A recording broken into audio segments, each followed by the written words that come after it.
What's up, guys? Welcome to the stream. Thanks for tuning in. Tonight we're doing video game history tier list. Alright, video game history speed round. If you've heard of the video game, give yourself 1 point. If you played it, 2 points. Keep your own score. Put your answers in the chat. Alright, let's go! First up, Space War, 1962. 2 spaceships shoot at each other while orbiting around a star in the center of the screen. For radical use of a circular display and physics simulation at the very beginning of video game history, I give Space War S tier.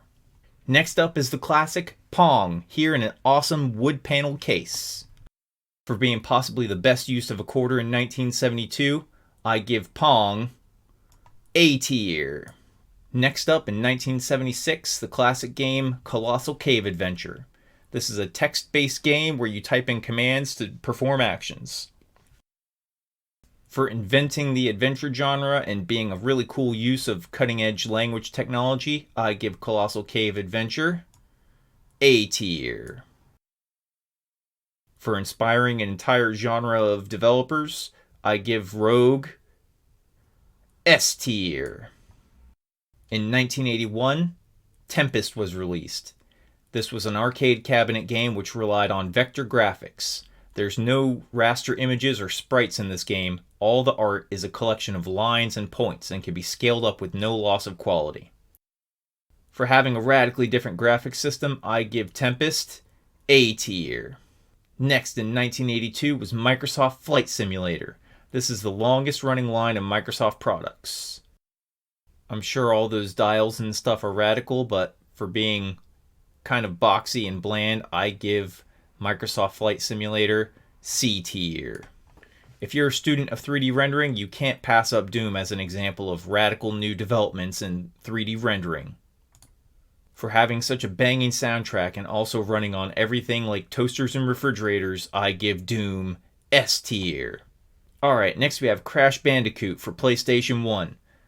This was released in 1996, beating Tomb Raider to market by just a few months.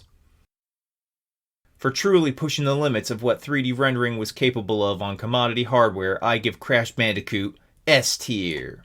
In 1997, we got Ultima Online, which is arguably the first MMORPG.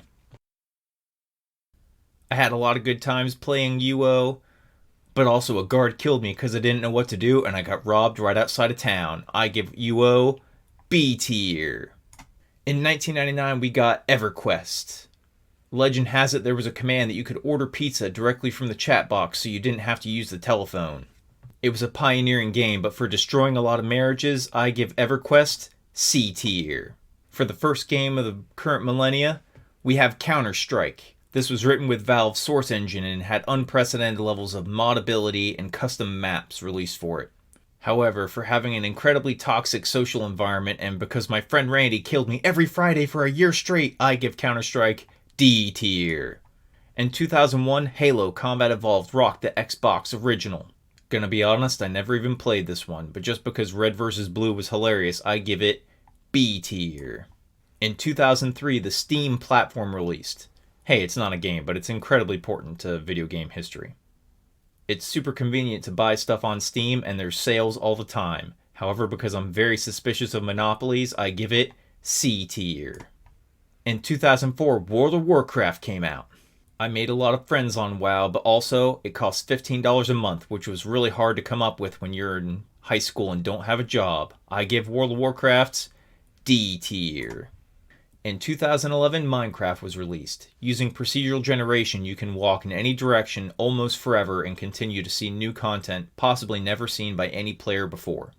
For being truly a masterpiece of emergent play, I give Minecraft S tier, but I have to knock it down a peg because the guy who made it turned out to be a real jerk.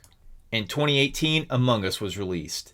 If you only knew of Minecraft from your kids, you probably know of Among Us from your kids.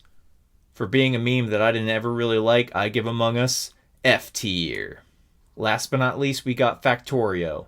Went into early access in 2013 and finally had the 1.0 release in 2020.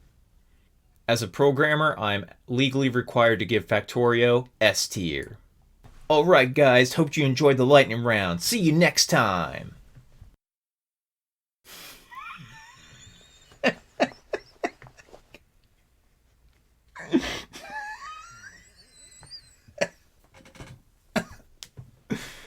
Where's my mouse? Get off the screen.